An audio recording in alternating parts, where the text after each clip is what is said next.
গাটলায় বসেছিলাম, হঠাৎ করে মন চাইলো যে আমের ভর্তা খাবো। তাহলে ছোট ভাই, ভাতিজা, বাগিনা সবাই নিয়ে চলে চলে গেলাম আমের ভর্তা খাইতে। ভাতিজা উঠাইছে আম গাছের মধ্যে, এই যে আম পড়তেছে। ওর নাম মোহাম্মদ সফি আহমদ। এখন আম আম পারবে। ওরা বলছে যে বেশি আম পাড়া দরকার নেই, তাও লস্কা লস্কা আম পেরে ফেলতেছে অনেকগুলা। এই যে আম পাড়তে নিচে অনেকগুলা লোক আছে যারা আম টকানোর জন্য। এই যে ছোট ভাই, ওরা আম টকাইতেছে, বালতির মধ্যে নিচ্ছে। এই যে ওর নাম সাদি, দুর্দান্ত চালাক। ও অনেকগুলো আম নিয়ে এই বালতির মধ্যে রাখতেছে। তবে যাই হোক, মাশাল্লাহ অনেকগুলো আম হয়ে গেল আমাদের। কেন এসিন অনেক আম আম নিয়ে আমরা চলে যাচ্ছি ভর্তা বানানোর জন্য। তারপরে ছোটো ভাইরে বললাম যে দেখি কতগুলো আম। দেখাইলো আমের সাইজ মাশাল্লাহ অনেক বড়। শুধু একটা গাছের থেকে না, অনেক গাছ থেকে আম পারছি। চলে গেলাম আমরা, এখন গাটলার মধ্যে আসলাম। আয়সা আম ছোলার জন্য প্রস্তুতি নিচ্ছি। এখন আম ছলবো।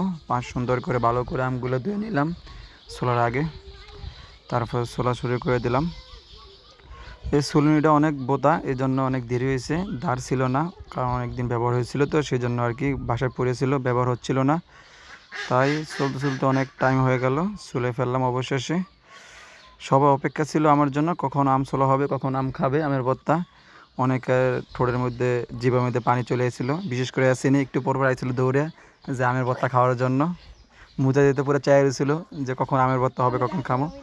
আমি কুচি কুচি শুরু করে দিলাম আমের ভর্তা শুরু করে দেওয়ার জন্য। কুচি কুচি কুচি কুচি করতে করতে অবশেষে মাঝখান দিয়ে একটু হাতটা কেটে গেছিলো, তাও আল্লাহ বাঁচাইছে, বেশি কাটে নাই। যাই হোক, আমার ক্যামেরাম্যান হচ্ছে আমার ছোটো ভাই, চাচাতো ভাই মোহাম্মদ সাদ। ভালো ক্যামেরা ধরতে পারে, আস্তে আস্তে শেখাচ্ছি, হয়ে যাবে ইনশাল্লাহ। সবাই ওর জন্য দোয়া করবেন যাতে ভালো ক্যামেরা ধরতে পারে। ও বিকেএসপিতে খেলার হবে ইনশাল্লাহ, চাঁদপুরে। ভালো খেলোয়াড় হিসাবে ওরা সবাই দোয়া করবেন, সাপোর্ট করবেন। তো প্রায় শেষের দিকে, কুচুনির শেষের দিকে হয়ে যাচ্ছে।